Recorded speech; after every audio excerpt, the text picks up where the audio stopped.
Welcome to Flying for Flavor. with the perky cheerleader. That's my perky cheerleader look. We are in round 2. So if you're watching this and haven't watched all the episodes, we did a Beaujolais Nouveau party earlier. And we're enjoying the wine so much, we're going to keep it going. I lost my breadstick. I need to bring my breadstick back to eat with my cheese. It's all good. We did have the whole cheese thing and everything all set up here, and then Cynthia said it was too cluttered on camera. Yeah, so I needed to clean it up. So the director and her took over. Mm-hmm. I couldn't help it. I'm sorry. That's okay. And then we we moved things around, but I needed to keep that chicken liver mousse handy because I didn't get to snack on it because I was too busy talking. So it's not the same chicken liver mousse from like a week ago. It's like no, it's a little while ago. Just so you know, through the magic of video. And we changed all our shirts so it looks like it's a week later. It's really I did bring an extra shirt on there. I always bring a second one anyways when we're taping and there's food involved. I feel a lot. And it's very warm in here today. And she's dying. I'm dying right now. Sorry. Do you want to go and take it up? No, I'm just gonna do it right here. I'm like, anyone want to take bets on how long the sweater? Okay, the sweater's gone. Okay, I'm good. Everyone make that. Go. So she was very festive and decided to wear a Christmas sweater. It's not happening. But it's very warm in here, hence the reason my hair is up. And then I had another t-shirt and then I had a sweater on, and anyways, just things start coming. There we go. Whereas I'm very comfortable because I'm usually cold. Here we are. Every episode, as long as the heat stays in here, we'll be wearing less and less. Wearing bikinis next week. Where's Deke now? So Deke had to leave. So anyways, one of those things. It's got girly stuff talking about kitchens and Christmas baking. So we didn't really want to share the cookies with him anyways. Yeah, well, no, not like I need sugar. So anyways, if you happen to see anything or hearing us talking about anything from that previous episode of Beaujolais Nouveau, it is all on the show notes. So the Beaujolais we're drinking, that chicken liver mousse I talked about that we're just loving so much, the recipe's on that show and those show notes as well. Okay, baking. So a couple of reasons I wanted to do this. First of all, so tomorrow morning I have CBC coming in to do an interview and taping and talking about baking. Fun. So every year at this time, they come in and they do a whole week's worth of little quick episodes to air on CBC Radio talking about, they'll have different themes each year. Sometimes it's family recipes, sometimes it's, so the first one year I did my paternal grandmother's recipe, and then I did my maternal grandmother's last year. And then this year I was debating, I was going to go and do my maternal grandmother's fruitcake, and then I thought, okay, I feel like I've got a repetition thing going. Mm-hmm. So I'm doing something savory and sweet, so you'll have to listen to CBC Radio. I'll have the link on social media when it's up and ready. Because I just tape it tomorrow. So it's taped audio, and they usually do a little bit of video. So that's tomorrow morning. But it got me thinking about baking stuff. So that's where I went, oh, we really need to do a baking thing. Absolutely. And then you're talking about your upcoming like the baking classes and stuff that were coming up. So it was just an easy thing that we were kind of talking about recipes and what kind of quick things we can do, what kind of things are easy to share. And it's something that, as much as I'm always concerned about doing a food or recipe-based episode on audio, when you're talking about quick tips and things like that, it's easier to do on audio. You can actually listen to it and a lot of things you can incorporate into it. And then you can always go and reference the show notes later if you want to get ingredients and stuff. So let's talk about what we brought.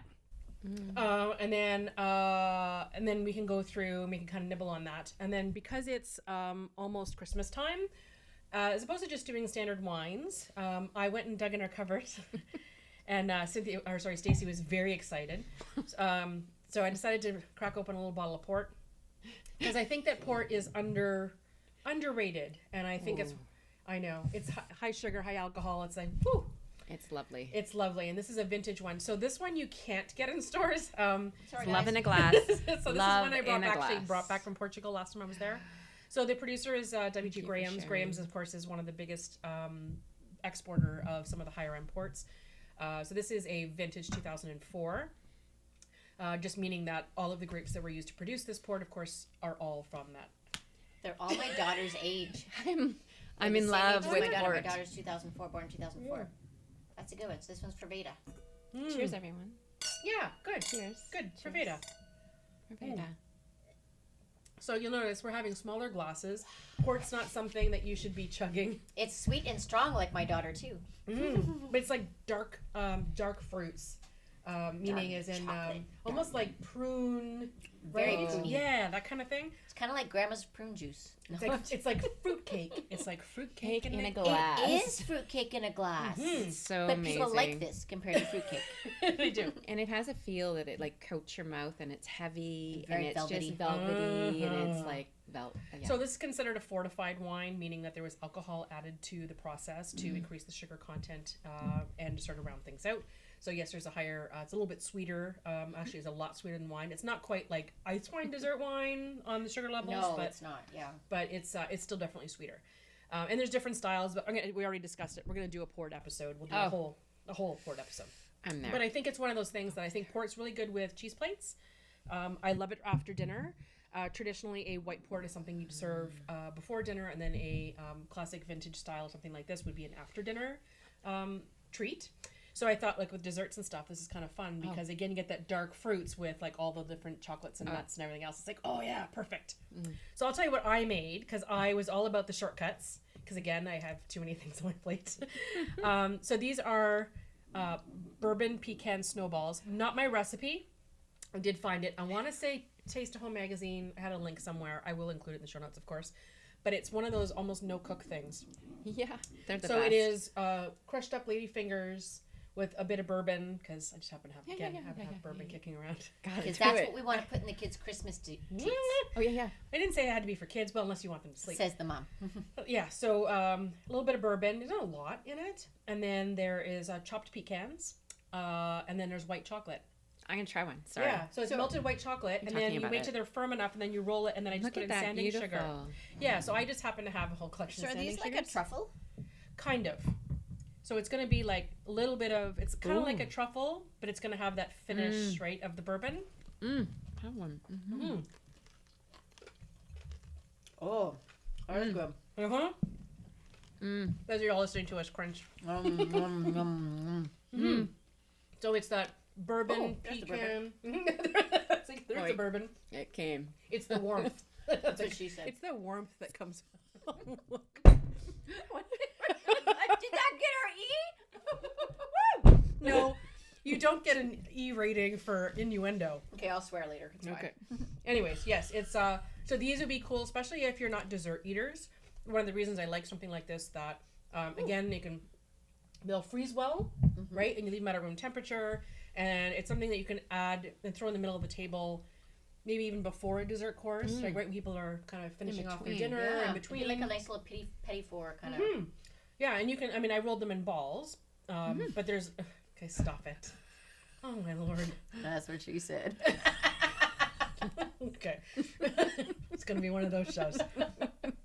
It's like where's it? Left. And the snort is out. As I said, we had a Beaujolais wine party before we take this episode. Okay. Oh my. Anyways, We're so serious. I like those ideas. So similar to making truffles, taking melted chocolate and maybe mixing things up. So maybe it's not ladyfingers and you use some kind of other cookie, right? So just taking the cookie, the nuts, melted chocolate, similar proportions. Yeah, just think All of the things. yes, all of the things, and you just roll it all up. So here's my thing. And kids would, aside from the bourbon, It would be a good kid's but the recipe. kids would love Okay. to do that. Hold on. So I have 2 kids. And they are as prissy princesses as their mother. And I love, like, we have a really great truffle recipe that's basically like chocolate and cream The and messiest thing in the world. right. So this is my thing. I have pretty nails and I have pretty rings, and I hate rolling stuff, but I love the taste of them. Oh, I'm with you on that. It's basically you just have to get dirty, right? Like there's no option. There isn't. The only other thing I can think of would be using silicone molds. Or those little baby scoops from like, but still you're gonna get like a Like I have half. the scoop, but you get like a half. Gotta do But the you half can cookies. get I mean, you could do gloves, I guess, if you put on like gloves. But then you get really warm. It'll I have become a more warm. suggestion. let's Cake definitely talk. cake pop molds, Well, that's good. right? Which you can get the little silicone ones, which are Yeah. rounder. So you can put the ball and kind of mush it in there, right? So it kind of does like a mold, and there's usually a hole in it, so you can poke it out afterwards. You can make a truffle. You can make a truffle cake pop. Yes, you could actually do that on little popsicle sticks too if you wanted to. Yeah. So you can walk around and eating your bonbon. Oh, fancy. Okay. See, now I went straight to the wrong thing. You've got to stop doing that to me, Steph. I'm trying to behave. Okay, and then the other ones I made are also quick. So these are quick sandwich cookies. Again, it's an old recipe that I found someplace. I don't know where. I'll look for it is because I always want to give credit where credit is due. So the interesting thing about these quick sandwich cookies is the cookie is actually cake. It is a boxed cake mix. Oh, I've heard about those cookies turn the box cake into cookie So mix. you're not adding water or anything else. It's just the cake mix. It is the some oil and the eggs. Perfect. And so so you put it in the it sets up a little bit, and it's kind of it almost looks like a truffle mix. Oh, and they're soft. That's yours. Yes. I was gonna say that Yes, one's it yours is. now. That's yours. I'm gonna lick them all So the cool first thing is that you can make all of those cookies. So you make them, you roll them into balls like that, like you did for the bourbon ones. more balls. And then you put them, but you can just use little rounds if you want to use a teaspoon scoop or tablespoon scoop. And then you put them on cookie sheets, and they will flatten all on their own. Okay. So you try to make them the same size. And then when they're cool, you can make sandwiches of anything. So this is just a simple, and I did a very slightly They're like sweet whoopie cream pies. cheese. Oh. Yeah, they're like whoopie pies. So you can use cream cheese. You can do kids put ice cream, instant ice Oh. cream sandwiches, Oh. right? So if you wanted to do even quicker than that, do that pre-made the icing. You know the Dunkin' Hines stuff out of That in the the middle. there's like whipped frostings. And I've classic cheated. Buttercream I've cheated with that. from whatever I bet baking you store. if you use like a vanilla or something, you could just do jam in between two, make like a jam Yeah, cookie. exactly. So essentially, you just That's so very you have an extra exciting. cake mix. So I like- so one cake mix made about between 22 and 24 sandwiches. So just think of all the different cake mixes that are out there, though. Butter pecan, like all the different Red cake mixes that are velvet. out there, and it's something easy again the kids can do. We're gonna try that. Yeah, I I'm thought that gonna was try easy. that. And so one of the things too so one of our challenges, especially working with kids when you're doing this stuff, is keeping them uniform. Mhm. So we use like a melon baller, or you Yes. can get like the mini ice cream scoop, like not the regular size one, but you get the mini Yeah. one. You scoop it out like that and roll it, and that helps you to keep it uniform. Absolutely. I'm the So- same. I like that. And if I can find it, because I didn't make it for today, I used to have an old recipe that actually used pudding mix Oh. as the base. You know, like the classic like Jell-O pudding Yeah. mix. So it had to be like the pudding. It's not the pudding and pie meal mix, or just the pudding. I forget which one it was. I think But it probably the also pudding made and pie, other. 'cause it gets It a little also bit made firmer. other cookies out of the pudding mix. Wow. And I made those a few times, and those turned out really well too. Because then you can do things like banana pudding. You think of all the different I'm kinds. just thinking You need tarts. you do your cake mix cookies, and then do your pudding mix mousse from last episode. Oh, And you can center it. And you can put do the that in mousse the in the center. center. Yeah, you can. You do a variety of So different you make ones. sandwiches and anything. And then because I happen to have a little gold sanding sugar. I was going to say, that looks Yeah, pretty. so you can roll it, so the kids can roll it in sprinkles along the side, like little sandwiches. So those are like sanding sugar. These Yes. are really good. That is really cool. Yeah, they shouldn't be overly sweet because I No. don't put a ton of sugar in the So good, the cream though. cheese. It's so perfect. It's a good little after dinner thingy. I can't wait to tell my like dad it. that Sudbury's best caterer made cookies from a box. Did you ever I'm not tell that telling- story? I'm on not this? telling you So I'm that gonna tell the story. story. Go ahead, tell the story. Tell all your Sorry. my- The story my- I'll So- add after that. So here's my thing. So Stephanie and I met years ago when we both ran catering companies. She ran an independent catering company, and I ran one based out of a local function center. And my dad and Steph's husband, Norm, used to work together in the financial industry. So my dad knew Stephanie, my dad and stepmother. And so he kept saying, whenever I would come and talk about my job at family dinners, my dad would say, "But have you heard of Stephanie Pichet? She is Sudbury's best caterer." I'd be like, "Dad, I run a catering company." And it was It's like, Dad, I'm pretty good too. remember, Dad, you've never actually tried any of my catering food because you always order from Stephanie Pichet. So fast forward a couple of years, Oh my goodness. I'm like, who the fuck is Stephanie? There's There's your ear eating. who the fuck is Stephanie Pichet? No, I knew who Steph was, and it was one of those things that when I met her in front of her, she's as lovely as she is, we become friends, but it's always that giggle that whenever she could, I'm like, oh, no, but wait, you're Sudbury's best caterer. Maybe was. She was pretty good at one time. That was Oh my pretty good. goodness. Well, I No. don't cater anymore, so No, I tease now I you. just feed you guys. But that was our big thing, is that anytime she does something like, oh, look, Sudbury's best caterer just used a mix. Hey, I have never Hey. shied away from saying when I'm using shortcuts. I'm Hey. all about the shortcuts.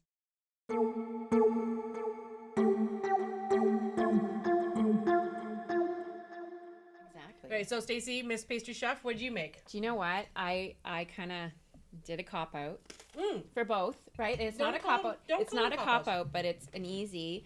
I have never made this before. This is the first time I've made it. This looks like crack. Well, it actually tastes like crack. What it is, bark, maybe? it's No, it's actually actually called crack. it's called a turtle candy bar. Okay. And a friend of mine lent me, and I'm big into family cookbooks.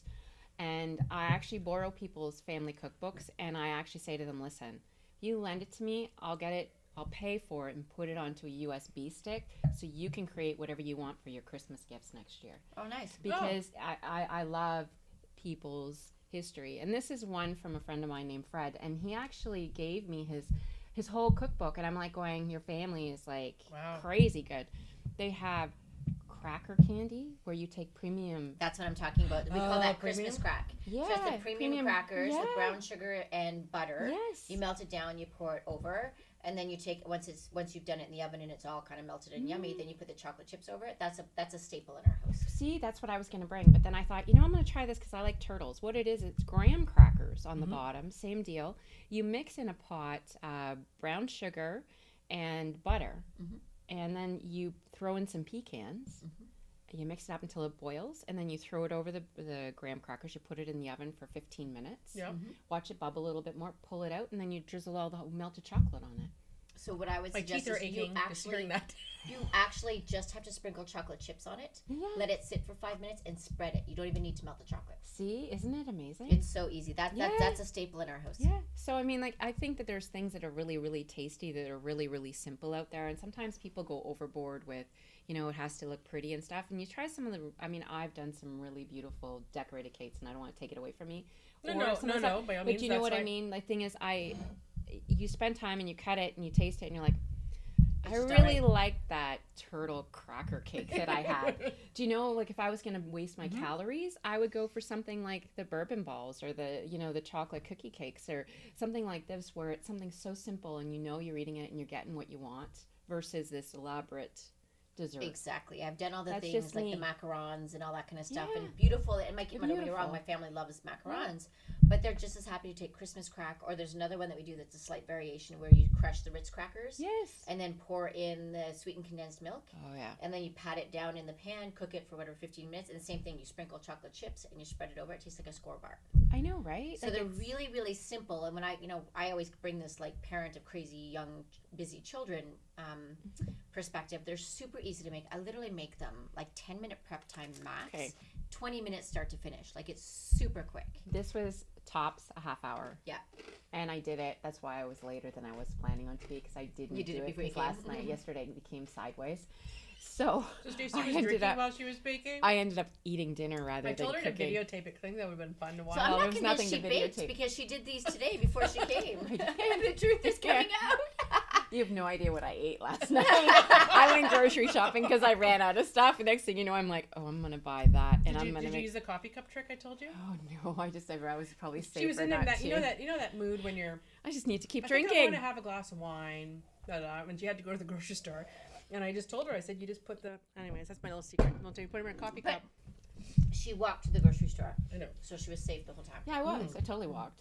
but it's And just then- still funny having. And the then, coffee do you know cup. what I ate for dinner? Oh my God, I can't believe this. I made poutine last night on my own. Yum. Right? And then I also bought my go-to. I hate my go-to dinner. Okay. When I just don't want to do anything, I take hot dogs and the Pillsbury hot dog wrap. Oh, wiener rolls, wiener wraps. I absolutely adore. You put cheese slice in it Well, no, but everybody said you're the second person today or who said cheese that. whiz. So My I mother totally used to never put a put the slice. cheese whiz in it. Oh, My that's mother so used to good. put a slice. My mother was like the master of these quick I things. love. She used to take a knife and cut like a bit of a slit down the center of the hot Oh. dog, and then she would push like cream cheese in it, and then you wrap it with the Pillsbury crescent roll mix, and then you put those in the oven. Damn, Yum. I love those. They're my go-to dinners. Yeah, If they're I like mean, comfort food. oh, just they're like everyday food. If I could, it's that or craft dinner. Well, I remember, and Every then now and then. up to my son was like probably too old to be eating them. But my mother used to make them when we were kids. Have you ever had? There's a special name for them. It's the actual white bread, like Wonder Bread, with the cheese slice, like the packaged cheese slice, like Kraft singles, And the and then bacon. Yes! then we do a little bit of tomato on top. Under the we call them broiler? TV dinners in our house. Oh, no, Under the you guys broiler? that's fancy. No, we just bake them. Yeah. No, we yeah. Yeah. My grandmother used to haven't do made that. those in years. That used to be I need to make make those that this now. weekend. My mother used Yeah. to make them quickly because she could make a bunch of them at once. And that's what we would sort of snack on while we were getting dressed for Halloween. Yes, that's exactly what our family did. I passed on the tradition when my son was little, so that he always knew. He called them the cheese bacon things. I'm sure there's another name for them. No, there's not. Well, it's like my family called them TV dinners, Oh. which is not obviously TV dinners like in Iraq or whatever, but they called them TV dinners, and it was they do them on the white bread with the cheese and the bacon, but we would do a slice of tomato too, so we got a little bit of healthy shit in there apparently. Not us. But and then she cut them in four. Those are no squares. healthy in our world. So grilled cheese are triangles. Yeah. TV dinners are squares. Oh. And then we'd have them on our plate, on our TV trays in front of the TV. And that would be our. Wow, she's fancy. She has TV trays. We were fancy back in the 80s. I don't have a TV tray.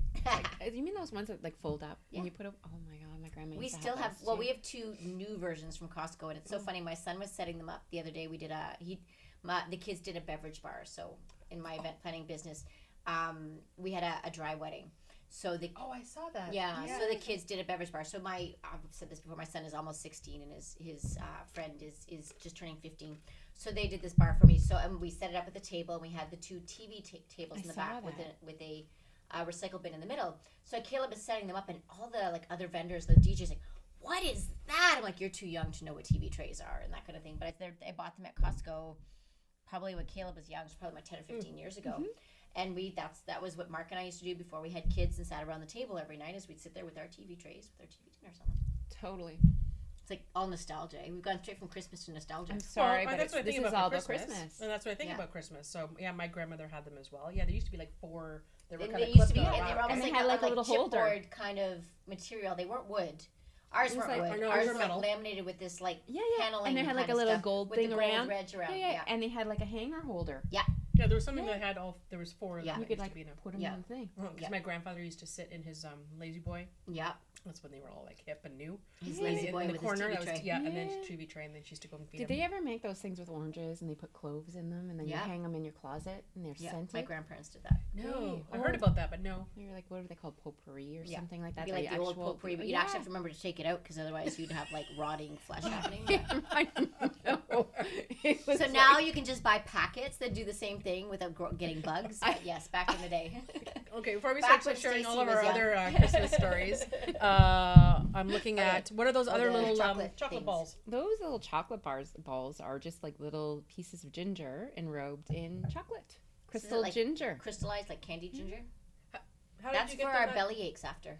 Oh yeah, I'm not gonna have that now. Oh no. What's I'll gonna take happen with that. my wine? Yeah, it's not gonna happen. It's not gonna happen. But you can bring it home. Try it later. Okay, good. But No, they're but just so did you when I get crystallized ginger? Like, how did you get it in the? Usually, I find mine is kind of like slices, right? you just buy them in chunks.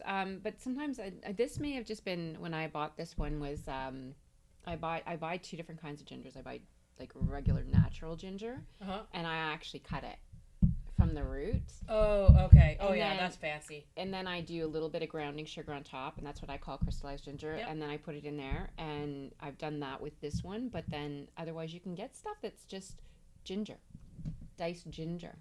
Yeah, I have the dice, but I know I can get in the little containers in the baking section, they're like little rounds. It's like someone took a log, right? And then they cut them in slices, and then they sugared those and then put them in the container. Yeah.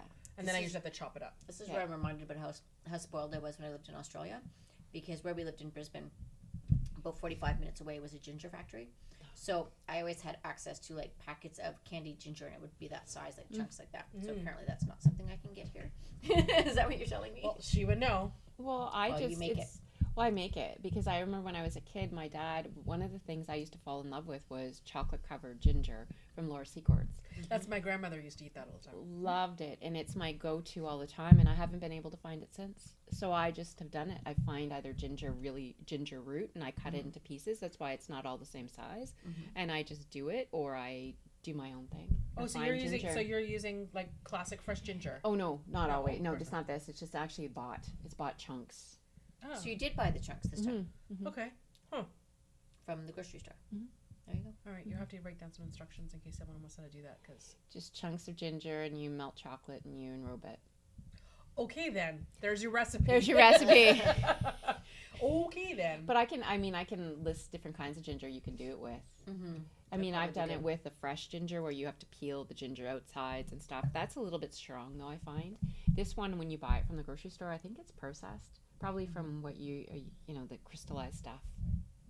So what we're going to do, we're going to follow up. We're going to make Stacey actually give us a list, because this is really great for those who actually know how to do this stuff. Yeah. For our random moms out there, we're going to need some explanation, because just the word enrobed is a really fancy word. For the rest of us, that's the dip the crap in chocolate, roll it around. That's all you do is you dip it in chocolate and roll the crap around and put it out. You can do that with like a chocolate truffle. You can do it with a piece of banana. You can do it with strawberry. You can do it with anything. You just dip it in and roll it around. For our listeners who are not super handy at that stuff, we're going to need instructions on how to melt the chocolate. Oh, really? And then how to roll it. Okay. Oh, I do mine in my microwave. Yeah, me too. And one of the, if you've never, you have to be careful. people are always worried about it. So I usually do it, and depending on how much chocolate's in a bowl. So of course not a metal bowl. So I usually have like these small glass bowls. I do have to say that. So in a microwavable bowl, so not necessarily plastic. I usually like to use glass for that. Glass, yeah. So I'll put in, I'll kind of put up in chunks, right? So I'll either do, like the white chocolate I used for the bourbon ball, it was like Lindt bars, right? And I just broke it up in pieces and I put it in there. And then I'll do 30-second increments. So 30 seconds on high. And then I take a spoon and I kind of give it a bit of a toss. So some of the melted stuff on the bottom kind of gets put up to the top. And then usually after the minute, it's at the point where it's probably 80 to 90% melted. So there's still chunks. So one of the things about melting chocolate is that you should never be melting it so it's all the way done. Yeah, I've done that. Right? And that's, it's not always I've crystallized it. It separates. And so the key is that if you forget and you're melting chocolate, if you're doing it over a double boiler on a stove or something, and if you forget and you're like, oh my God, it's already melted. If you have any other chocolate that's take it off the heat and then throw in the solid chocolate, and that's actually going to help temper it, and that's where you'll still get the blend sees it. Yeah, and you'll start getting that little melted. It'll be the shine. Yeah, the sheen to it all over again. So that's one of those key things. So you just got to watch when you're doing it in the microwave. It's probably the only thing I use a microwave for. Either that or heating up leftovers. I seriously don't use it for anything else. It's kind of a waste of space. Heating up leftovers, and that's it. Yeah, I had leftovers for breakfast this morning. I had leftover coffee this morning. From yesterday? Yeah, I've done that. That's where I use my microwave. But yeah, now I got a Keurig, so. I had chips and dip for breakfast. I had leftover pasta from I had leftover poutine 2 days ago. I've had it for breakfast now 2 days in a row. One of my favorite leftover breakfast is curry. Ooh. Give me like a green curry or a butter chicken for breakfast. You can pretty much eat anything for breakfast, really. I do not believe there are rules. Pizza? You can have bacon and eggs for dinner, and you can have whatever you want. Oh yeah, it's flatbreads, whatever. Like, doesn't matter. It's just dessert. Food. Whatever's in front of you. Apple pie is the best breakfast ever. Oh, I don't know. I used like Hawaiian salad. Oh, that's good too. Well, that's like the pineapple and the whipped cream and stuff. The pineapple and the whipped cream and the marshmallows and the little orange segments, the canned orange my mandarin God. segments, and the coconut and yeah. I used to always make it ambrosia sometimes. Oh, is that what they're called? Ambrosia is the fancier name for it. And then sometimes they'll use sour cream and ambrosia as opposed to. Because you're having to balance out all the sweet stuff. I don't know if that gagging noise came across the radio. It came over here. I'm like, okay, so classic sour cream would be used just to balance out all the sweetness of the marshmallows and everything else, or they would do half and half. But That'd be don't tell me that you put sour cream in my marshmallows. Sometimes I'm gonna sneak it in. But yeah, that's one of those excuses my mom used to make it all the time. She used to make it a lot at Christmas, actually, when I think about it now. So you think about a lot of canned fruits and stuff that are out. Oh, so speaking of, here's a good topic to start. I'm seeing your face. If you have to go... It is so sweet. So, I apologize. I know, I'm like, oh no, is that a bad thing? No, it's not a bad thing. I just tasted the turtle crack, which is like amazing party in my mouth. I'm like, oh my God, she's got furrow going on. You know what the funny thing is? That part won't taste as sweet anymore. Well, no kidding. Because I'm pretty sure I just got diabetes.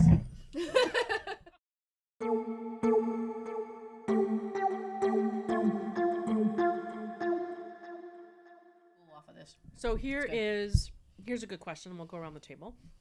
What is, if you had to recommend to people saying, everything's on sale right now. So it has to do with Christmas baking, right? All the ingredients, everything having to do with prepping for Christmas. Now is the time to start going to grocery. Even if you're not planning to make something now, everything's on sale. There's coupons everywhere. There's coupons that are being emailed out. There's coupons in your local papers. now's the time to start stocking up on all your ingredients. So think about 3 ingredients that you would say go and grab them as much as you can now, because that's something that you'll go through a lot of in recipes. The whole year? No, but just for Christmas things, like what are your ingredients that are, you don't have to say, I'm saying 3 is if you have like 5, that's fine. But if there's something you can think of that, oh my God, like if that's on sale. I'm going to grab it? Yeah. I think I always look for sugar. But with Costco being around, sometimes sugar costs, it depends on how much sugar you use through the year.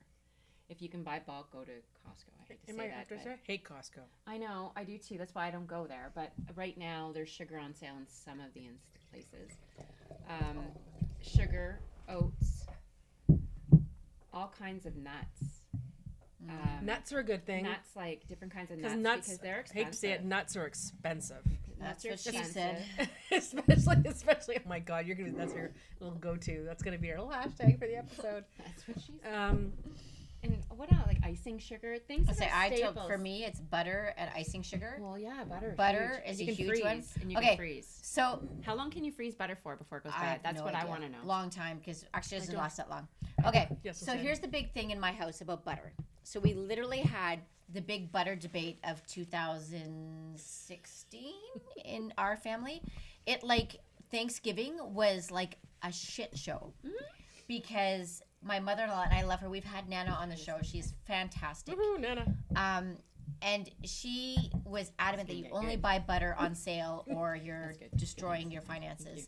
And then my husband likes to poke the bear and say, well, I'm just going to buy butter, whatever the price is. Because it goes anywhere from like $2.99 to $7.50. Canadian. Right? Canadian. It's on sale right now. I saw it. Then Nana would be okay with me buying butter now. But this was a huge debate, like an hour-long conversation at our Thanksgiving dinner over buying butter, to the point where I'm like, I'm out, man. Like, this is... No, I'm not getting that excited about $2 because it wasn't at my house. It was at my in-laws. Oh, so Stacey spends the holidays with us. She's part of our family. So I'm like... we adopted her. Adopting. We've adopted her. So, so it was at my brother-in-law and sister-in-law's, and it was just like intense, this debate over butter. What's the debate about? Whether you buy it or not? You only buy it when it's on sale. Because if you pay full price for butter, you are destroying your family finances. Oh, okay. Depending on how much butter you go Right. through. My husband and I are like, okay, let's just say we buy 4 butter a month, which we don't. We might buy 2 a month. So let's say 2 a month. It's at 24 a year. Man, I didn't even go through 2 months. We don't. But let's say 24 a year times $2. You're talking maybe $50 in a year. This is not a crisis. It's the same thing when people freak out about gas prices going up 2 cents. It was a huge debate at our Thanksgiving dinner table. So I will say, knowing that butter is on sale now, and it does empty quickly in the grocery store. So butter, icing sugar, and your pie fillings. I don't personally use pie fillings, but they disappear really fast as well too. You see that is often empty. So those would be the 3 if you're looking to do your Christmas baking. So there's a place, and I when I lived in Toronto and I went to school for my baking, chicken liver mousse over there, my, stinking up my sugar. Now she doesn't want it. Now I don't. I really like it, but it's really. Gotta go now. I'm sorry, but I'm getting this half bourbon ball, half chicken liver mousse, half nouveau, half chocolate going on. Chicken livers and bourbon cookies don't go the same. Don't go together. Not with Beaujolais Nouveau and port. Sorry, go on. No, it's okay. When I lived down south, it's funny because every season, at the end of the season, farms actually do a festival and they get rid of the overstock of apples and plums and stuff like that. A lot of bakers that are living down there, not up here, but down there, they go out in droves. Buy your apples, buy your peaches. Yeah. And you cut them, you freeze them, you do everything, because then that creates... And I've always thought about that because I did that when I was down south. I actually went, okay, let's try it. Cost ratio, though, is interesting because... You know what you're putting in it. If you're big about what's, food and real or whatever, versus the pie filling, it's better to buy on shelf. Oh, I agree. I'm just saying, but I agree. It depends. But I do that through busy the mom year. mode when you can't always plan. No, you can't always plan. And every now and then, what do you go? Okay, blueberry pie filling would be great on top of a cheesecake. Well, and I do that though. Again, it's the old catering thing in me because you don't get rid of any. Like I don't wasting food's a thing, right? And it hits your bottom line. So. Extra fruit that didn't fit on a fruit tray when I was catering for something, or fruit as a garnish, or I bought fruit for myself and buy a bag of plums and I didn't use them all. Everything was either cooked down, roasted. So I have roasted plum slices. Roasted plums, by the way, something else. I actually would just dust it with a touch of little sugar, and then just roast them in the oven like little slices. And I used to put those on top of like with crostinis with like goat cheese and stuff. Everybody used to go, "What is that on top of it?" I'm like, "They're just plums." But people don't like plums. Are not something everyone. I didn't ever thought of doing that. That'd be beautiful. So good. So things, so peaches. So basically, just take all of those fruit, like when they start to get a little, and so apples, like some of my apples were starting to get a little wrinkly on the outside. Right? It wasn't even wrinkled, like they were bruised, right? But again, they went into the chicken liver mousse this morning, right? Because you cut off. They don't look pretty. You can't slice it and do whatever. But yeah, you can cook it down and make applesauce. So a lot of those things I do throughout the year. So now I have I have cooked raspberries ready to go, and I have a bunch of other stuff. So I can use that. Those are quick tart fillings. I do mini tart shells. Absolutely. So mental note: next time I need a filling, check with Steph before I panic because I can't find it. Like, we're all like, how are we going to raid Steph's freezer for this Christmas? The stuff that I've got. Screw the pantry. I'm going to your freezer. Talking about waste stuff. So another thing that I do, I didn't do a trifle here. No, you've never done a trifle. No, I did a trifle for the Sunshine Foundation meeting that I did last time because I told Amanda I'd bring a dessert. So the other thing I do is talking about cake mix is that sometimes if I have extra batter, as opposed to just making extra cookies or extra, sometimes you have to fill a certain size pan and you have leftover batter, as opposed to making it too big. I used to just bake it in another container, and then I wrap it really well and put it in freezer bags and leave it in my freezer. And now, if you ever want, instead of doing ladyfingers in a trifle, just do like diced up cake chunks. So pre-baked cake. So I'll do that. So the one I did there was almost like a Black Forest. It was chocolate cake, and then you can use your cherry pie filling or other cooked fruit. You can do make a tiramisu. You can buy Devonshire custard in a can if you don't want to make your own custard. That's great. Right? And then it's custard and fruit, and then it's an instant trifle again, which is very Christmassy, right? That and whipped cream, and you just kind of pile it and assemble it in a big pretty dish. And it's super light, so it's not overly heavy. So it's a nice kind of a lighter dessert to have at Christmas dinner. So a leftover cake stuff. So I my freezer is my friend. So but I also have like 2 full size freezers, and then I have a pull-out one. And then I have my pull-out, and I have a lot of freezers. If you ever need to store something. So with all of those frozen things, how long are they lasting in the freezer? It depends on how well they're wrapped, and it depends what it is. So some things last longer than others. So like we actually invested last year. Actually, our colleague Chef Simon had recommended a vacuum sealer. Yep, I have one, and I brought it, and I went home to my husband. I went vacuum sealer. He's like, "You don't know what you're talking about." And then at some point, I think his mom, bless Nana, I love her to pieces, said vacuum sealers are the thing. And then he went and bought one day. But we love it because the vacuum sealers. See, and I think I have one still downstairs. I've never used it. Wow. Norm got it for me a Christmas gift. He kept buying me kitchen stuff, so I have more gadgets. And that's all right, Norm. I will take Stephanie's kitchen gadgets because I love kitchen gadgets. We'll take them, Norm. We'll buy them. We'll do whatever. Well, I have 2 actual full kitchens in my house, so I have a lot of stuff. I have a lot of stuff. Yeah. So before you go buy something, I'll come borrow.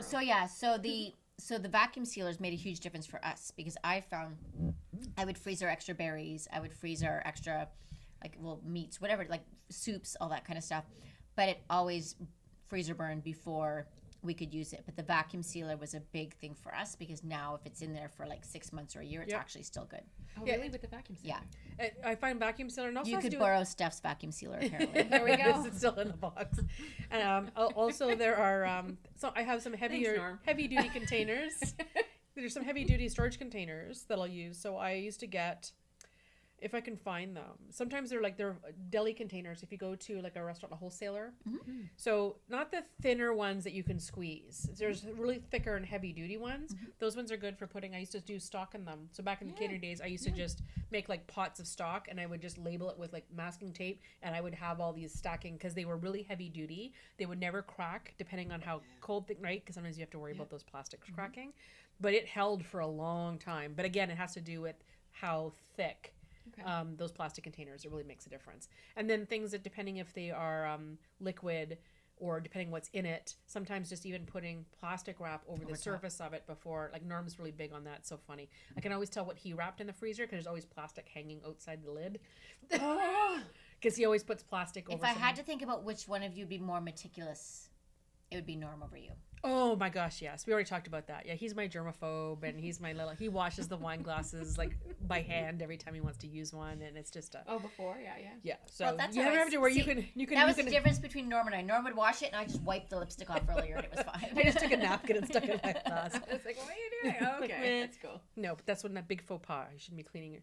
Not in a restaurant or whatever else. You just ask for another glass. But yes, it's here. It's like When I know it's Stephanie's lipstick, I just wipe it off. It's fine. It's all good. Did I have lipstick on your glass? Yeah. From what? You'll be able to see it in the previous episode. I didn't You'll take actually see me in the middle of the show wiping But I the didn't lipstick take off. I didn't take a drink out of that. No, it was clean. Like it had come out of the clean. Oh, the thing. Yeah, why didn't you? That's why I was looking at it. I just wiped it because I. Oh, of the my three Lord. of us, the people who drink It's because wine here. because that's from those were sitting there in the drying thing, and we Yeah. just never Of bothered. the people who were drinking wine here was probably Stephanie's lips, so you know it's all good. It's like, We well, all wait a know. minute. I don't I was know. gonna say, well, wait a minute. The two of us. But mine's like lip. It's liner. It's not I gonna. don't know, dude. Hmm. Yes, you got lippies on yours. We don't have lippies on ours. Yeah. Oh, I had lip balm on. That's what that would do it. Well, anyways, it's probably good lip balm. It's like Burt's Bees. My multi-level marketing. Oh, don't worry about it. Another day.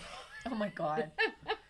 You can hear me sigh. It's like, oh, okay. God. All right. I grunge. Okay, so Terrible do you have? So lipstick. you already said your pantry things. Yeah. Icing, sugar, Icing, butter. sugar, and butter. Those are the two main things. And then if you use pie fillings, I don't use them, but I've noticed that they sell it really fast. Yeah, so icing sugar is not a. That's not a like. Oh my god, I have to go and get pie fillings again because I always have fruit and stuff on hand. My mom used pie fillings more than I did, but I always look for. My tip I used to do a cooking class, which was quick appetizers, quick dessert, quick things for Christmas. And I used to always say, here are things that I want you to go out and run and buy and then keep on hand. And I used to call them vehicles. So day-old baguettes. Those are for instant crostinis, for your cheese platter, to make little appetizers, whatever else. So I know one you're going to say. Okay. I do. Pastry. If you are not a good pastry maker, don't stress over it. No. So if you are not a good pastry maker, get the pre-made tart shells, the mini ones, as opposed to the larger ones. yeah. Or, but those things can actually, especially the ones that are frozen, like the Tender Flake ones are great and whatever. They're good. But you Hands can you can put pudding in them, mousse. You can put in chicken pot pie, mini chicken pot pies in Yeah. anything. And I do my everything. pumpkin Exactly. pies So in one them. of those, so you think be dessert or whatever, but when they go on sale, those are things great to have in the, because again, you bake them from frozen.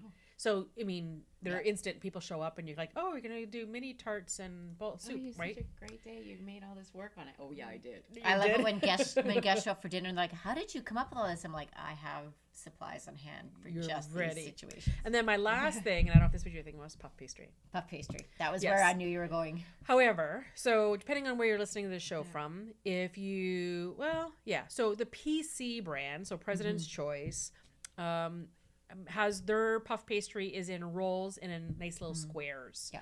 So you don't have to, you just roll it out and it's all even, as opposed to the Tender Flake brand, which is like a little brick. No, And then thank you have to sit No. there and roll Yeah, it all no. out. And then if you tried to do anything, so it's not uniform. I would want the pre-rolled sheets for sure. So those pre-rolled sheets. So there's a couple things. So for appetizers, which is kind of getting off the Christmas treats part, but I say Christmas baking. So it could be Absolutely. appetizers. Absolutely. So one of the big things are doing basically puff pastry spirals. So I would do any kind of grated cheese. So the cheese is the glue, and then any other savory filling. I've done sun-dried tomatoes. I've done pesto. Black olive tapenade is good. Regular pesto, of course, works.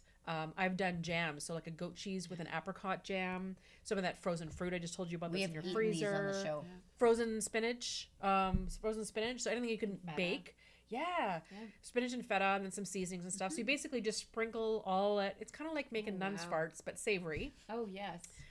Pédissa, for those of you who are not familiar with it, that's a very classic French-Canadian thing to make pédissa, which basically means nun's farts. I don't know who named it that, but I like anyway, so you just take the pastry. Sounds like a Quebec thing. It's awesome. And then you sprinkle all the stuff on it and you just roll it. If you want to get really fancy, you take the two ends and you roll them into the center. That's the true And that's pédissa. palmiers, Yes. right? Was the palmier shape. Yes. But the cool thing is Fancy. that you can, as you have these extra ingredients, go ahead and unroll, so defrost it enough so you can unroll it.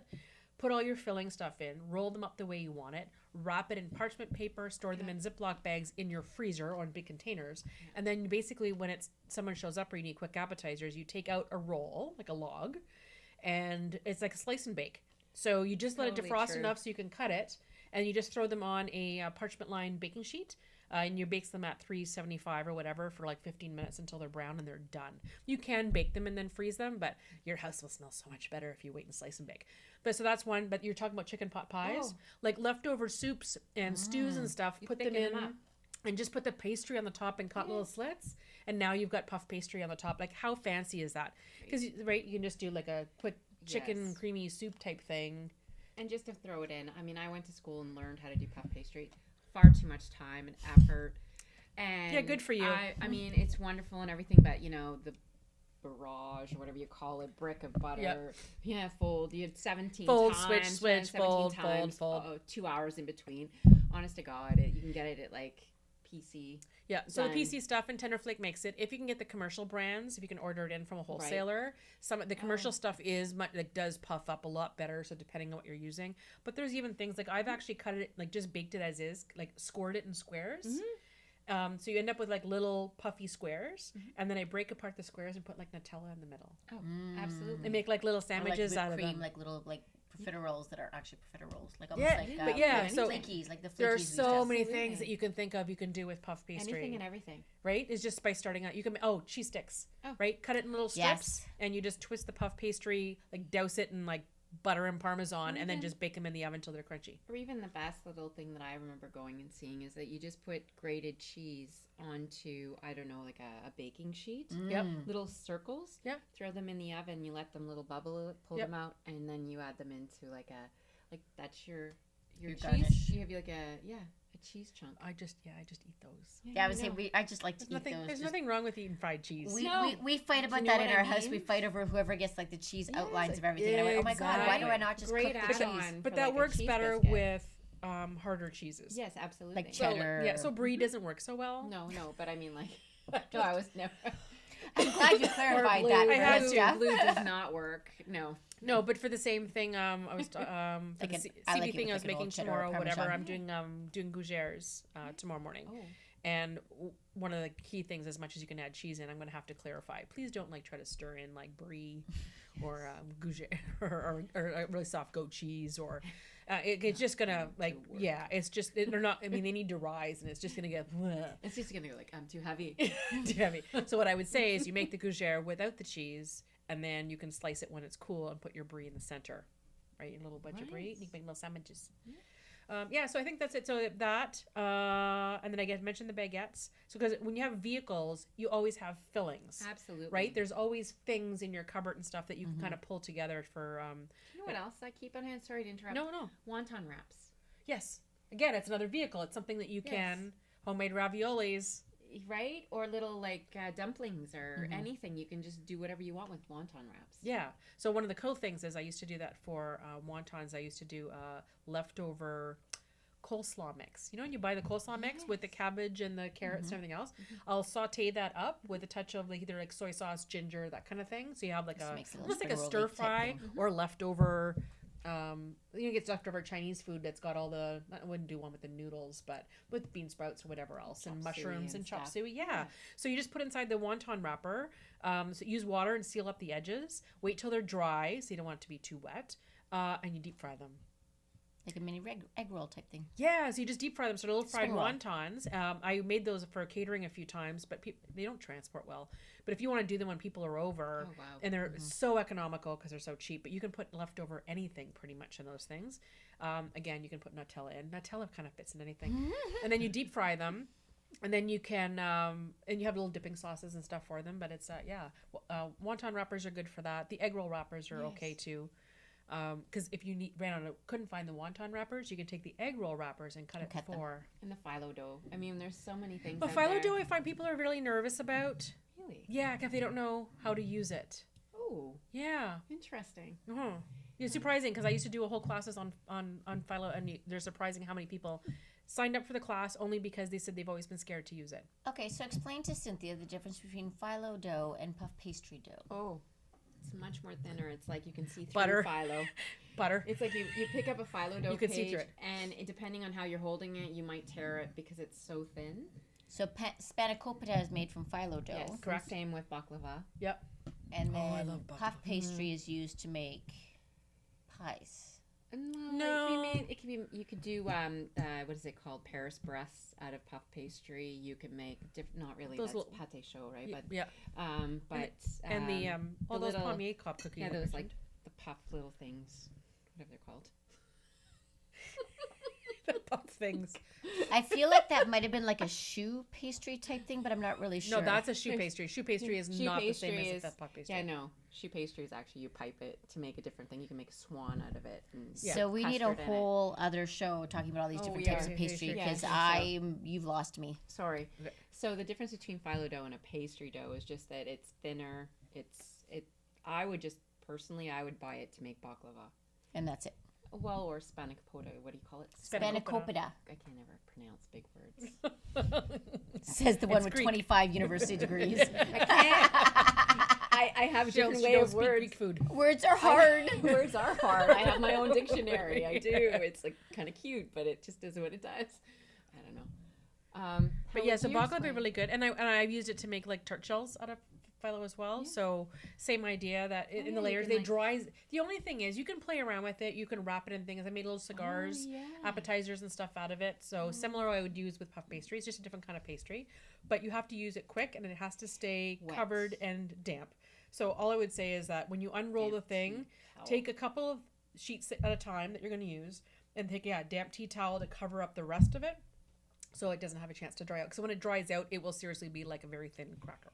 It's funny because one of the things I was gonna do for the upcoming Christmas thing was baklava. Yeah, It's well, and just I a have very simple recipe, and people get scared because of the phyllo Mm. dough, and that was one of the ones for my cookie exchange because I actually find it simple. It's honey, walnuts, a butter, melted butter, and phyllo dough, technically. Yep.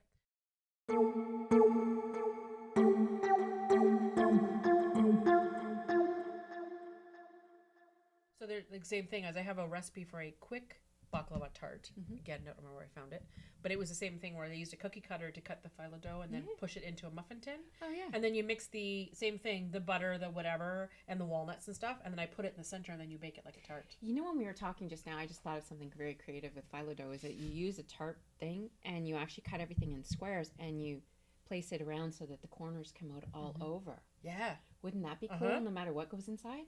Or you could just wrap a round of brie. Oh yeah. That too. And that's Oh, the puff best. pastry. Puff pastry's another thing that you'd wrap around brie. Right. But phyllo is really cool too because then you can put like cranberry or you can put blueberry stuff or you can put apricot jam or raspberry, whatever you want. I even love my favorite with brie is putting brown sugar and walnuts. I like brown and sugar then too. wrapping and just letting it go. Yeah, I don't mind it. I find it a little bit sweet. I'd have the brown sugar, like the stuff on the side, like if I can drizzle it. There's a place, one of the wineries I'm going to next week in California. I guess they're really known for, so I'll have to take pictures of it. They bake a sourdough bread with brie in it. Oh, which one is this? I've been all over there. In Palm crazy. Springs? In Yeah, Temecula? yeah. This is Temecula? Yeah. Oh, I don't remember which winery it is. Yeah. I've been there with the one with that. With the bread? I've had it. Oh. I like it. Try They it. actually described it saying, oh, and you can get these sourdough breads with brie in it. You can go and sit in the yard under the trees. You have and to just try eat it. that and drink Just wine. Where there's no snow. There is no snow. No snow. A lot of fires though. Yeah, well, that's the whole thing. When I had to remind my parents that I was heading to California next week. There's a lot of heat coming off the water. Yeah, it might be able to- that's the whole thing. So, I mean, yes, it's a little farther away, but I mean, when I messaged my dad, You're told not him going to Malibu. not going to Malibu. Yeah, so Palm Springs, which of course is southeast of Los Angeles. So we're farther enough away that I think we're going to be fine. I think we're going to a conference, so I think they would have told They us would have told you. if Oh, we're not to go. absolutely. And our hearts go out to everyone affected by I'm so the sorry. fires in California. Oh no, Yeah. because you know what? There's been way too many. Yeah, it's scary. It's like we were in Ontario, quite frankly, although they've had a lot more damage of property than we had here. There's been a lot of wineries that have been affected by the last year's yes, up in that the was a Simi huge- and Napa area. Yeah, it that was was a- huge. yeah. So yeah, so right now, I haven't seen the maps of where it is, but I guess they would have rescheduled or told us or whatever, or create a different venue or something. Totally for us if we were- inappropriate, but you know. I know, but no, and it was one of those things that yes, Like I a was thinking private about that. bonfire. But my father did ask me, and he said, "Isn't California having a problem? Like, really, maybe you shouldn't be going to California." And I went, "No." And so Where I told I'm him going, where it's I'm all going to be, good, and yes, where I'm going, it's all good.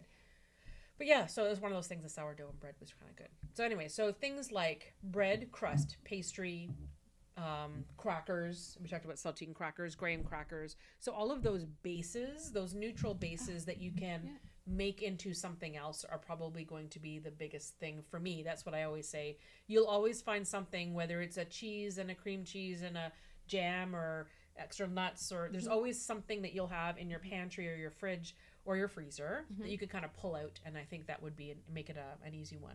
And I think they're great for cookie exchanges too, like everything that we have on this plate, plus the like the Christmas cracker crack that you were talking about.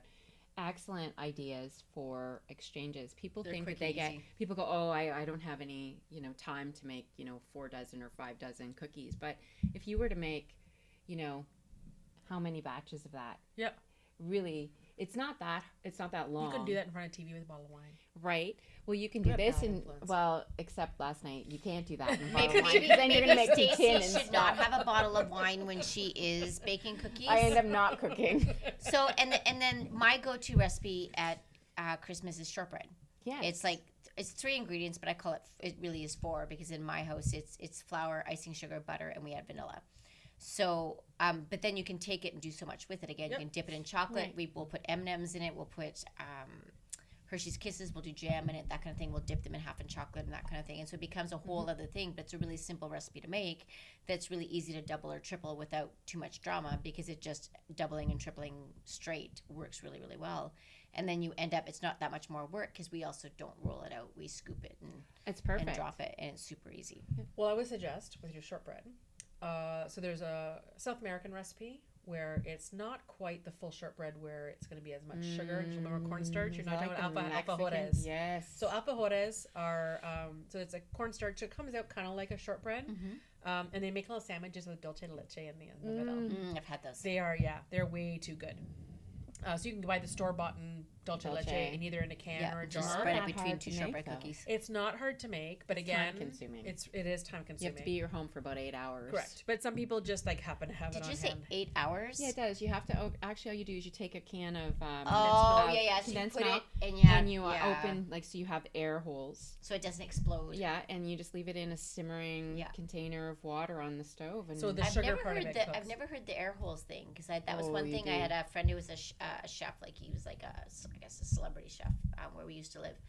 And he commented that he does it all the time, but he's exploded more than one can. Because basically what we're saying is you're taking the can of sweetened condensed milk and putting it in a pot of water. To make absolute crack. To let it boil and simmer for like hours on end. But what happens is you build up pressure in the can and it explodes. So that this used to be like the standard way until too many people got hurt.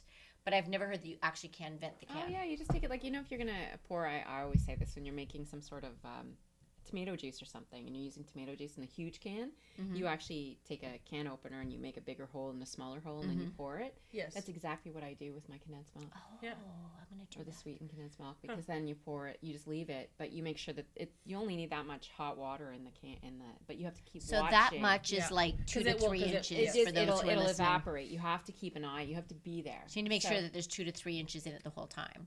And how do you know it's ready? Well, you don't. You just kind of know. You kind of get it. You kind of know. Okay, so for our listeners who need that. Okay, well, for the listeners that need that, it's kind of they sell it at Costco sometimes. Yeah, they sell it at Costco. Just buy the jar at Costco and save yourself the trouble. However, it costs about $8 or $9 when you buy the can and you're willing to take the 8 hours. It's $1 something. I'm like, so hold on. So let's just do this math. Yeah, we'll do it. So it's $1 something for a can. It is.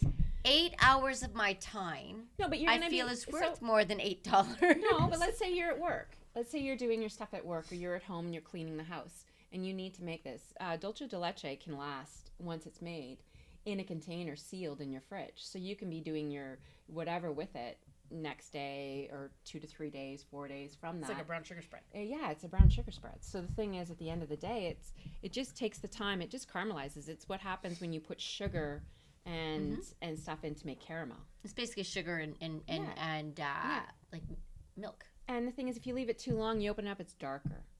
If you open it too close, it's lighter. If you and all you do is you open up the can and you go, oh, that's a little, you can see it darker on the edges, which makes sense, and it goes in. So you choose how dark you want your dulce to be based on the time that it takes. Or I buy a jar. Or you buy a jar. No, This is I a love the quick- idea of This it. is a And quick- I have actually tried to do it And I get it. multiple times. Like I have asked my family, actually when you were over at Christmas, Yes. ask my family how many times I have tried to make it, and they will laugh at you Oh, because I have struggled you with know, it. I have crystallized it. I have done all of the things. Crystal, to it. really? Okay. I have destroyed it all, my You friend. guys try to do it in the next week before we have to put this episode. I think we should try. Seriously, we can do it. Come on over this weekend. Okay. Visit so you'll hear the results on the show because Yes. the gauntlet has just been thrown down. It has been thrown down. So it may or may not show up.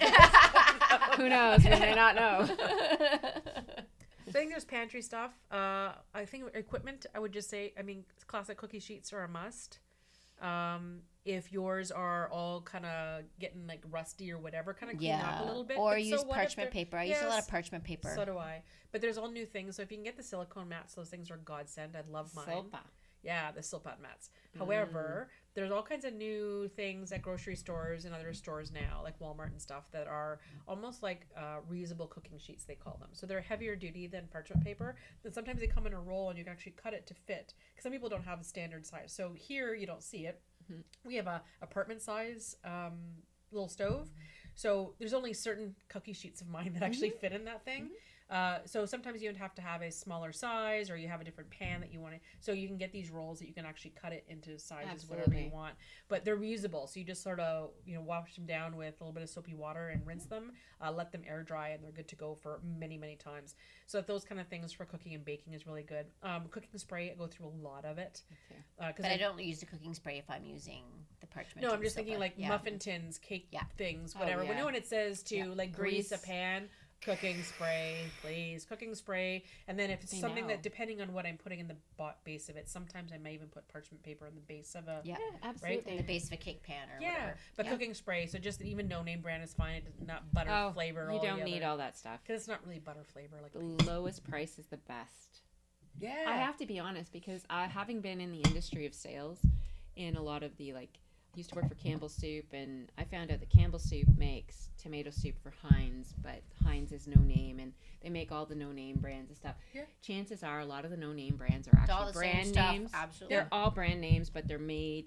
overflow. They're overflow of what the actual Yep. brand name. So your no name is really a brand name, but you just don't know what brand name you're getting. Correct. And there's a lot of and yeah, there's a lot of products like that. And at one time in my life, my history, I actually used to manage a dollar store franchise. Back before we were born. Dollar store. Okay. I'm just kidding. Oh my gosh! I know. She just We're loves, all- she's- we're all it's the not, same. It's not a good month unless somebody gets an age joke. I'm okay with my age, really. So anyways, working for the dollar store industry, when you actually see the cost of some of the things that you're buying, and so it was you can go to a department store like Walmart or something, and you think you're getting the best deal until you go to a dollar store, and it's The surprising. same thing as there. And it's surprising the prices. And as much as I was getting decent prices for the number of stores that I had to manage, you think about places that were even larger and the kind of pricing that they were getting for the larger buys. And it was really hard at that time for me to go to another store. It's literally pennies on the dollar. Because you understand the fact that other companies are actually making this brand, even though it's not the same name. It might be an off brand, but it's their stuff that's not quality standard, but their quality standard's still okay, and their off quality standard's still edible. Yep. So they put it under a different And brand I name. wouldn't So necessarily. when you buy it from the dollar store, it's still edible. Is your It's selling still feature. safe. So, Yeah. so equipment I and shouldn't say little that. kitchen gadgets, and maybe sometimes they have little silicone mats and Huge dollar muffin store liners girl. and all that kind of stuff. Dollar stores are great for that. The only thing I would watch, though, as much as you think that I'm going to go and get a lot of my baking supplies from the dollar store, it's not necessarily cheaper than the grocery stores. No. So You those get are them for meant 97 cents and 95 cents at the grocery store versus $1 at the dollar exactly. So it's pretty much the same price, or there's smaller packages, or they're a little been out on the shelf a little too long. So those are things like it's surprising. Like there's like loaves of bread and stuff there. I mean, if that's your closest store, and it's great for you to pick those things up Pick at it the up. time. But if you're really trying to price shop, I would just say watch for sales. Go to a bulk food store when you can, Yeah. because a lot of times recipes, like if you're making one recipe and it's calling for a certain amount of macadamia nuts, and as opposed to you spending the $12 on a gosh. little bag of macadamia Pick nuts, $5. right? Go to the bulk, and then it says you need a half a cup of macadamia nuts. Go to a bulk store Pick it and out. get a half a cup, but not the bulk section at the grocery store. Have a caveat. Please Go to don't. Bulk Barn. Go to the bulk Yes. barn. So either Bulk Barn, or if there's other bulk type store near you, go to that to get those. Or Walmart. Or Walmart. Just because the grocery store bulk section is crazy priced. I don't think I've ever bought anything at the grocery store bulk section. Yeah, so I can go and buy the same amount there. So if I needed to go get certain kind of nuts, and then I go buy the packaged nuts, like name brand, in the baking aisle, and I'm still paying less in the baking prepackaged stuff than that bulk stuff. Yes. Yeah. So it kind of, so it's great for people who want to go in a little of this, little of that, or whatever, and pay by weight. But you're really not getting that great of a deal half the time. So I'm gonna go the other someone end from a on grocery store is tools. going to message me and yell at me. I know the other end on tools. So Yes. we're talking about like the cheap, the easier, Yep. all that kind of stuff. The best investment that ever happened in my house is my KitchenAid mixer. Now mine isn't kitchen. I have to admit, so I have a KitchenAid. My mother-in-law had two because this is what happened. So I have her KitchenAid. I also have just like a Hamilton Beach, so it was less cost, but does the job the same way. Best investment I ever had. If you have to save up for 5 years to get it, if you have to cash in all your Christmas and all that kind of stuff, it was an amazing investment when you're doing baking. You know what the funny thing However- is? You know what? I know. However, You're going to say that? I'm going to say it. However, this is the thing that I find with that. I still have mine. And I still have my hand electric mixer. To be honest with you, what I find really hard with that is that I don't have space on my counter for it, so I have it up top. So to move it from up top to down is heavy. They're heavy little guys. I actually I keep mine on the floor of my pantry. So I open up my pantry drawer and So it's I wouldn't easy. be able to get it. If it was up, I wouldn't be able to get it So for sure. I always look and I'm like, I could use that to make that dough, or I could make that, or could I? And I go to my big mixing bowl that's seriously large, With your Pope hand style, mixer. and go crazy. And the thing is, at the end of this day, I sit there and I go, I've spent more money on a mixer and these gadgets. It's like kids. What do they play with? They end up going back to the little blocks. Yep. Right? The hand mixers and the big... And I used a hand Pastry mixer mover. even today. Actually, I used again my muscle Yeah, to you do just the go cream cheese filling and whatever yeah, for the right, cookies like- today. And I used the hand mixer for I had to whip the cream for the mousse. Did that this morning. Oh my gosh. But I have two KitchenAid stand mixers again because I same. used to do Yeah, large quantities of absolutely. things. But they're sitting in my downstairs working kitchen on my counter, so they're there. But when I'm upstairs, for me to go all the way downstairs, just like I have two food processors down there, and They're that a kind lot of to stuff. clean. But just to go all the way down there to do a little bit of thing, Dishwasher. I just like my little hand mixer Not all is of like us. hand mixer, whisk and whatever, right? So I find that I'm not using it as much anymore. I said I did more when I had to do large quantities of stuff because I used to multitask. So I could throw the whipping cream in the KitchenAid stand mixer, flip it to high That's why I love with a tea having towel two. over top of it, and then I would go and do something else. That's why I love having two, because I'll have one. So if I'm doing like these cookies, say for example, I'd have one doing the cookies and I'd have one doing the filling for inside. Yeah. Perfect. Yeah, I guess I'm old school. Like It's all about what works, right? Now the other thing is too that I am a weakling compared to these two. So when it comes to whipping and mixing and stuff, I get like halfway through like screw this. See, and I'm I throwing learned it out. something in school, and I'll share this a tip for everybody, and you probably already know it. People always they go like this. What we learned was you actually you go back and forth based on your elbow, so you don't lose your wrist, because you can end up with carpal tunnel if you actually go like this. People think that they have to go like this. No, it's actually take the bowl and just go. And Back and forth. Back and forth. There's no movement from here to here. It's just like this. And you can actually whip to strong peaks within 5 minutes, egg whites. And it's just based on physics and I mean, it's just, but that's what Except Stacey also loves my Tupperware. freaking love that. Okay, so hands down. I gotta find the name. I want I'm one gonna of find those. the name of it. Hold on. I need that. So if anybody knows where I can find one, I want one of those. what is it? So I'm gonna find the name of it. So it's a Tupperware product, and it's basically it whips whipped cream in You like just go 2 like minutes. this. It's like a lettuce or a lettuce. Like a lettuce spinner? You know, a No, lettuce no, spinner. it's not But at all. it feels like it. No, Oh. The way you're moving Tupperware. it. Yeah. I don't know if I'm gonna it's go Tupperware whipped cream. That sounds and like see a what it- pampered chef thing. No, it's Tupperware for sure. If you sell them, please Give me get a hold minute. of us. I would buy one.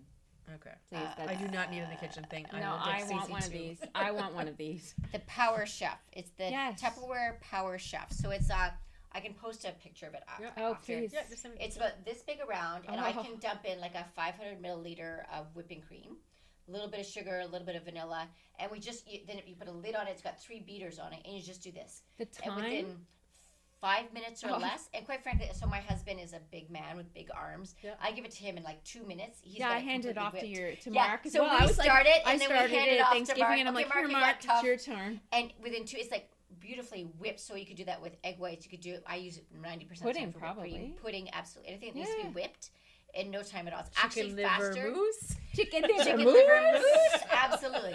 So it does it actually even faster than my the actual KitchenAid. does. I was gonna say that's what I was so amazed by. Even the hand beaters, you'd be standing there for twice the time. Yeah, it's and so I don't fast. know why, but I think it's surface area based on size and the fact it's got 3 beaters in it, but it really does work for things like whipped cream and things. It's like on that. my Christmas I'm wish laughing list. at her. I'm laughing at her judging me with my KitchenAid. I'm going, but you really like my Tupperware toy. I do. Well, and I was trying to say that I find KitchenAid I have it on my counter up top, but the thing is, I tend to go to the simpler things because it's so heavy, it's so cumbersome, it's a lot of cleaning if you don't have a dishwasher. Even if you do, it takes up half the dishwasher to do the bowl and all the mixers and stuff. And yeah, whereas the Tupperware one, I had to let Stacy do it at Thanksgiving, or I was going to have I was like, I need to try this. She was so excited. I was. I've never been. So if you have kitchen any toys, gadgets, I'm sure Stacy will be happy to go to your house to go and try them. I would. Well, I think that's a lot of tips. If all these recipes and stuff we were talking about, whatever we can gather will be in the show notes, which is in the link, of course. So you just have to kind of click and go. Even in the video here, the recipes, there'll be a link actually in the notes below. Again, you can click that. Will take you to the show notes. And again, you can get all the recipes and stuff that you can print those off. Now for the port, though. You can't get this port, but I will include a link or two for a couple of ports that I really enjoy. Yes. So that if you want to have a port this Christmas, one of the cool things is the higher the alcohol content, the longer you can store it open. Meaning that you can have it open and leave it in your fridge or whatever throughout the holidays. So as opposed to the bottled wine where you have to finish it all. Always. Have to. Like always. This is where we do an entire show talking about leftover wine. What do you mean ice cube trays? Are you kidding? But yeah, so port's one of those things. But anyways, the higher the alcohol content, the longer you can keep it. So port's one of those great things just to have. You can get a full-size bottle and leave it in your fridge after you've opened it, and you can just have it whenever. It's a good little sipper. It's a sipper, not a chugger. Please do not chug port. You can ask Norm. The first time I took him to Portugal, he did the full tasting. He was doing like wine tastings with port. Yeah, dinner was not pretty. It was all afternoon. It was fun. He enjoyed himself. He really loves port now because that's right. I might be that person. I just kept saying, slow down. You don't have to finish everything. It's okay, Norm. I'm right there with you with port, but that's okay. Poor Norm. Poor Norm. We say poor Norm as we're drinking his port. Sorry, Norm, but I'm enjoying it. Anyway, so we'll have another Christmas episode closer to the end of the season. Not quite sure yet what I want to focus on specifically for Christmas, but we'll always do one around Christmas, and we'll do another one at New Year's, of course, because we don't take time off here, even if we have to book ahead. So you'll always have an episode every single Saturday. So I guess until then, get some baking done. Organize things. Just buy stuff in advance and collect recipes where they are quick and dirty, meaning you just pull things out of your freezer, assemble, bake, and done. You don't have to go and do anything too elaborate. So as long as you're really well prepared, you don't actually have to create this entire baking schedule. There's a lot of schedules online. You don't bother with that. Absolutely. You have better. Oh God, no! Just pick up the ingredients and do it that day. Throw it in the freezer. The whole idea of the holidays is usually to spend time with family and friends. And if you spend your entire time in the kitchen, you will be able to do that. Not worth it. Not worth it. So if you have a really awesome recipe that you would like to share with us, please attach it to us on our Flying for Flavor page. We would love to have it so that we can share it with our family as well. Yeah, or if you have a cool little shortcut. We like shortcuts. We like too. shortcuts too. So please send us your tips. We're always listening to hear those. So in the meantime, so get baking, and we give you permission to drink while you bake. Absolutely, cheers. We actually all do it. it. Call is like a hashtag. Pull a Stacy. Hashtag pull a Stacy. What do you think about us podcasters doing this whole video thing? If you like what you see and you still have wine in your glass, there's more videos down below that you can always keep up. Or subscribe and you'll never miss another one.